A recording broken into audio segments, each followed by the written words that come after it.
Pop, you called your defense mediocre after game 3, and you spent all your time working on. Were you more satisfied with the defensive effort tonight? I thought we did a better job tonight than we did in game 3 at the defensive end.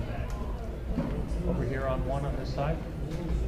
Coach, how much of this win is attributed to your team just being a better shooting team than the Miami Heat?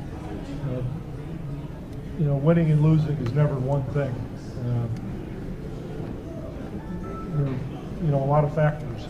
It's not just shooting well or shooting poorly. You know, there's turnovers and there are free throws and there's rebounding and there's all kinds of things. So I can't tell you how much of it is shooting, but you know, if you shoot well, you're glad that you did.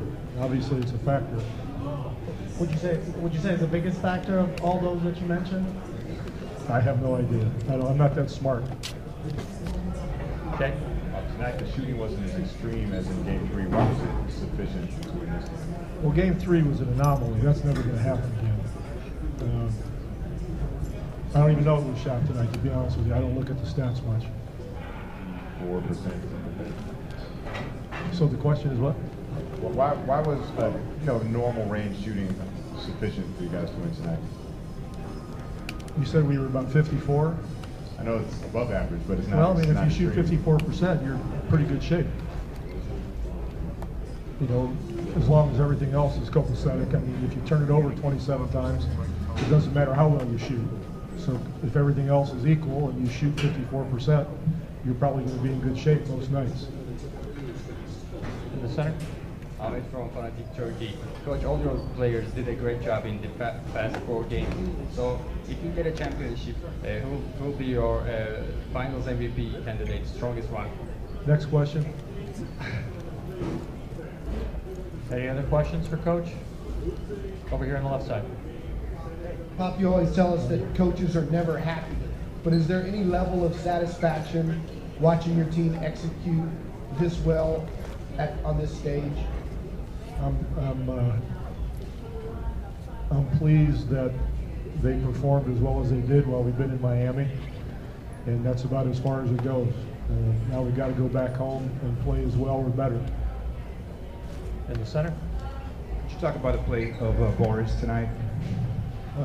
You know, Boris pretty much does the same thing every night as far as helping us be a smarter team. You know, at both ends of the floor, he knows what's going on most all the time. At the offensive end, he's a passer. He understands mismatches. He knows time and score. At the defensive end, he knows when to help. He's active. So he just helps the whole team have a better IQ, I think. Back left. Pop, Tim Griffin with the Express News in San Antonio. Tonight, Timmy got a couple pretty significant playoff career records, most minutes, and he also picked up the record for career double-doubles in playoffs. I wonder if you could just talk about those 2 achievements he got. Now, I can assure you he doesn't care.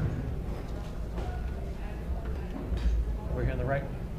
Coach Noah Kozlov, Cinesport. You said at this time of year it's about executing and getting better. Do you think your team got better tonight? Well, you know, usually to judge getting better is one game's not much of a sample. You know, you usually decide if you're getting better after 2-3 weeks or after a month into the season, that sort of thing. So I don't really look at it that way after one game and say, are we better than we were when the game started? That's tough to do. Last question, back left. Coach Pop, a lot of people say, well, a lot of coaches may say that clinching game, that final game is probably the hardest to come by. Your experience, what is it like for you? Well, they're exactly right. I mean, every closeout game is very difficult for all the obvious reasons.